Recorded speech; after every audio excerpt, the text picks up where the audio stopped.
The Arcadia Conference of 1942.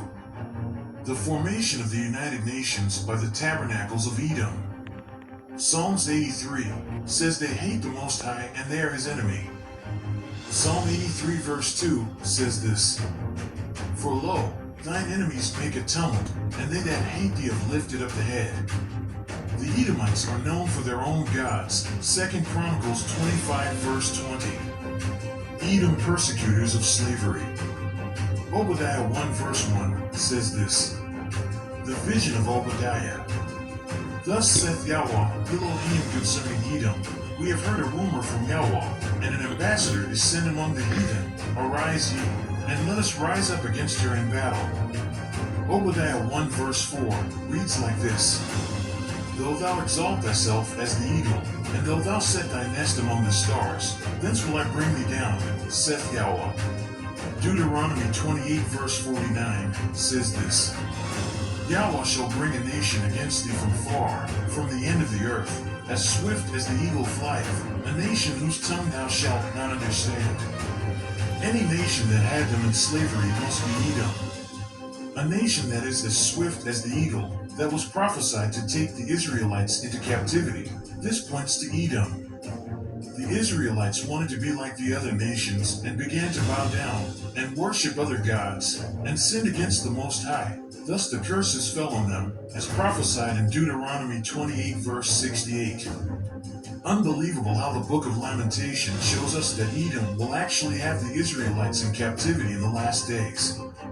Lamentation 4 verses 20 to 21 says this: The breath of our nostrils, the anointed of Yahweh, was taken in their pits, of whom we said, Under his shadow we shall live among the heathen.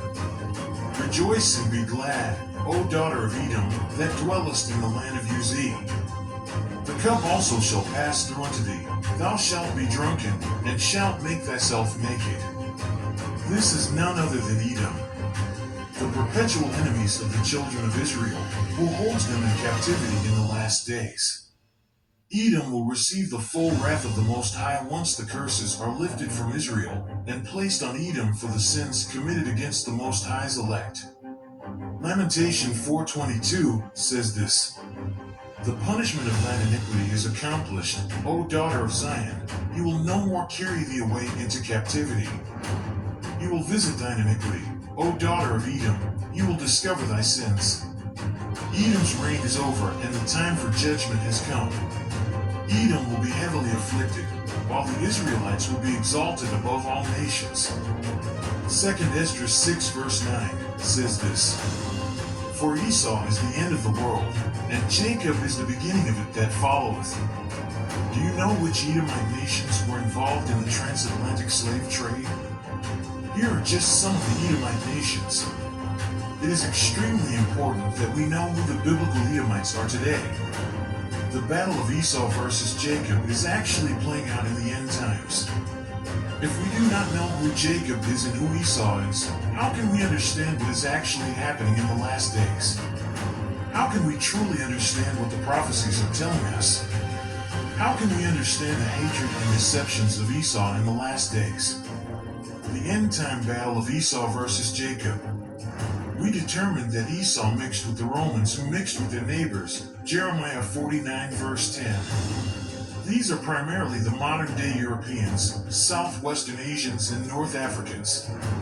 The country called Morocco in North Africa applied for membership with the European Union. So the descendants of Esau today are scattered over Europe, Asia, and Africa.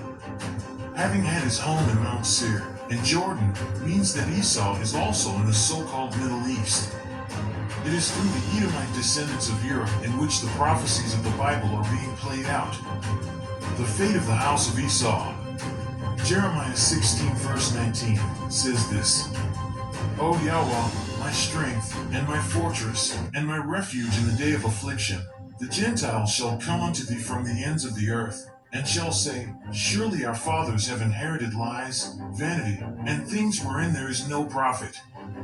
Edom must pay for the sins of their forefathers, just as the Israelites suffered for their forefathers' sins. The sons of Esau, Edom, must suffer for what their fathers did. Revelation 13 verse 10 tells us this. He that letteth into captivity shall go into captivity. He that killeth with the sword must be killed with the sword. Here is the patience and the faith of the saints. Isaiah 14 verse 21 reads like this. Prepare slaughter for his children for the iniquity of their fathers, that they do not rise, nor possess the land, nor fill the face of the world with cities. So know that in the end, Edom will be destroyed for the sins committed against Jacob. Only a remnant will survive. Let this be a call for repentance for all, and for Edom. We are living in the last days. Don't let this opportunity pass you by. Turn to the Most High today.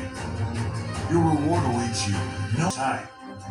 Our Father owns all things and has given all things into the hands of Yahushua, his Son. He will share all things with his people. This is the reward that has been stored up for the righteous of Yahweh. Choose life and live. If you have enjoyed today's video, please take the time to like, share,